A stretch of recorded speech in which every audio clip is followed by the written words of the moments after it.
মানুষ বিভিন্ন রকম চিন্তা এবং বিভিন্ন রকম সমস্যার কারণে এবং অশিক্ষার কারণে নিজে ঠিক করতে পারছে না সত্য কিভাবে বোঝা যায় এবং সত্য প্রকৃতপক্ষে কোথায় কেমনভাবে রয়েছে। তাহলে মানুষ যখনই সংশয় সন্দেহের মধ্যে থাকছে তখনই মানুষের পক্ষে আর সত্যকে বোঝার যে পথ বা ব্যবস্থা সেটা মানুষ আর অনুসরণ করতে পারছে না। এর কারণ কি? এর কারণ হচ্ছে উপযুক্ত শিক্ষা একটা মানুষ যতক্ষণ না পর্যন্ত লাভ করতে পারছে ততক্ষণ পর্যন্ত একটা মানুষের পক্ষে সম্ভব হয় না সত্য মিথ্যা নির্ণয় করা।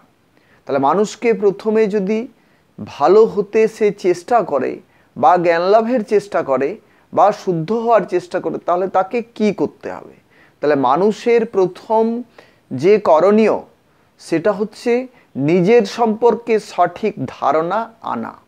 তাহলে একটা মানুষ যদি নিজেকে ধারণার মধ্যে আনতে না পারে তার পক্ষে জগতের কোনো কিছুকেই ধারণা করা যাবে না। কেন সে পারবে না? কারণ জগতের কারণ কি এবং কারণ ভাব কি এবং কার্যত ভাব কি, এই দুটো দিককে যদি মানুষ বুঝতে না পারে তাহলে মানুষের পক্ষে কিন্তু কখনোই কোনো কাজ বা কারণ সঠিকভাবে উপলব্ধি করা সম্ভব নয়। তাহলে কারণত ভাব কি কি?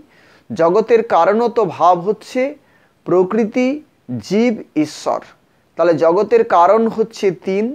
এখানে প্রকৃতির ভাব আছে, জীবের ভাব আছে, ঈশ্বরের ভাব আছে।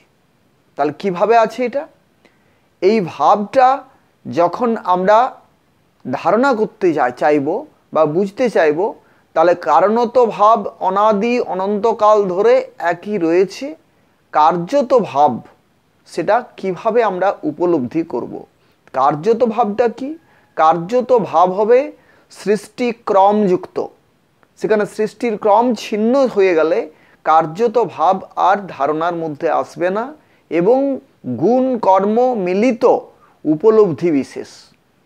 তাহলে গুণকে কর্ম ছাড়া কখনোই উপলব্ধি করা যায় না। তাহলে সৃষ্টির যে ক্রম আছে কি? প্রকৃতি কি করছে? প্রকৃতি ভোগ সাজিয়ে রাখছে। কার জন্য?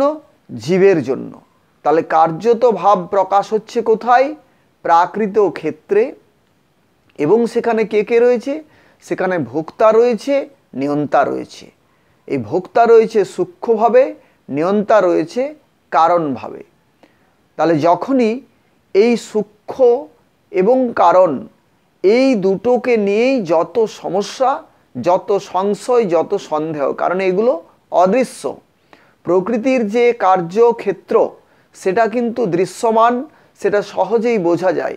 কিন্তু এই কার্য কিভাবে হচ্ছে এবং সেখানে যে সৃষ্টির ক্রম যুক্ত রয়েছে এই ধারণাটা যতক্ষণ না পর্যন্ত একটা মানুষ করতে পারছে ততক্ষণ পর্যন্ত মানুষের পক্ষে কখনোই সঠিক পথে, সঠিক মতে, সঠিক ব্যবস্থা মেনে চলা সম্ভব হয় না।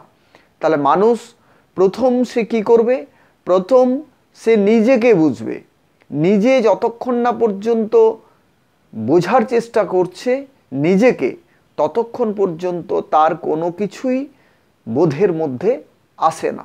সে প্রকৃতিকেও সঠিকভাবে উপলব্ধি করতে পারবে না, নিজেকেও পারবে না এবং ঈশ্বরকেও পারবে না। তাহলে সত্য উপলব্ধি তার অধরাই থেকে যায় যদি সে নিজেকে উপলব্ধি করতে না পারে।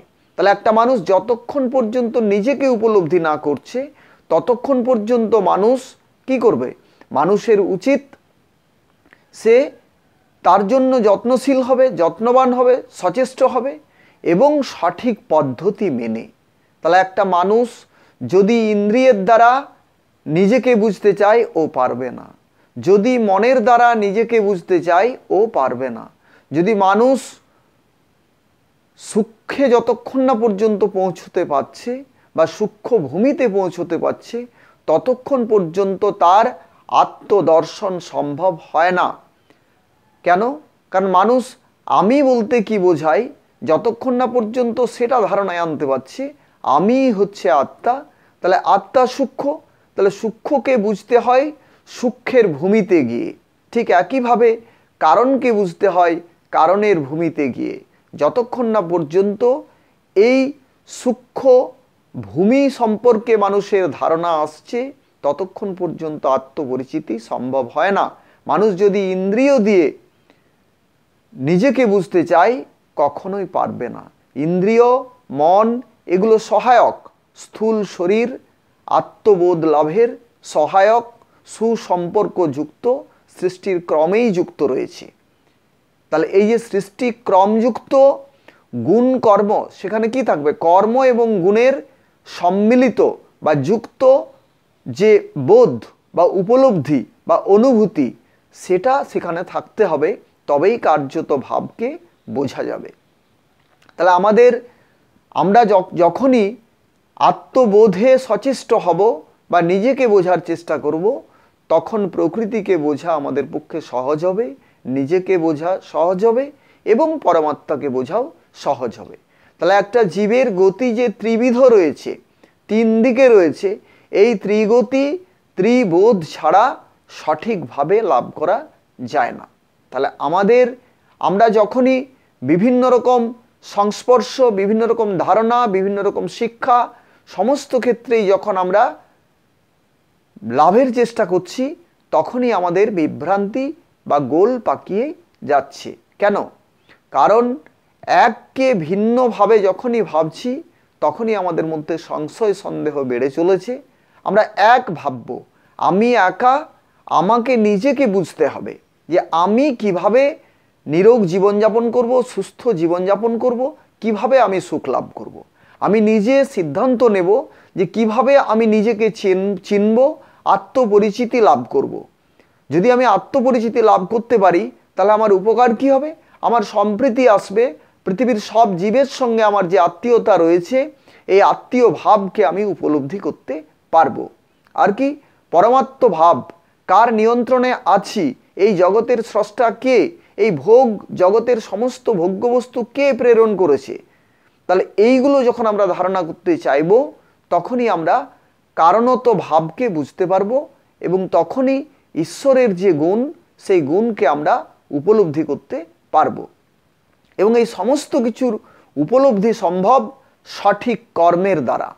কারণ সঠিক কর্ম ছাড়া সূক্ষ্ম এবং কারণকে কখনোই বোঝা যায় না। প্রাকৃত লোকে সুখ দুঃখ বিভিন্ন অনুভূতি আসে, বোধ থাক বা না থাক, সে বুঝে কাজ করলে সুখ পায়, না বুঝে কাজ করলে দুঃখ পায়। বুঝে চললে সুগতি, না বুঝে চললে দুর্গতি। তো এইগুলো থাকে, কিন্তু সমস্যাটা হয় সূক্ষ্ম এবং কারণে। তাহলে একটা মানুষ যতক্ষণ না পর্যন্ত নিজেকে বুঝতে পারে ততক্ষণ পর্যন্ত তার কোনো বোধই সঠিক বোধ নয়।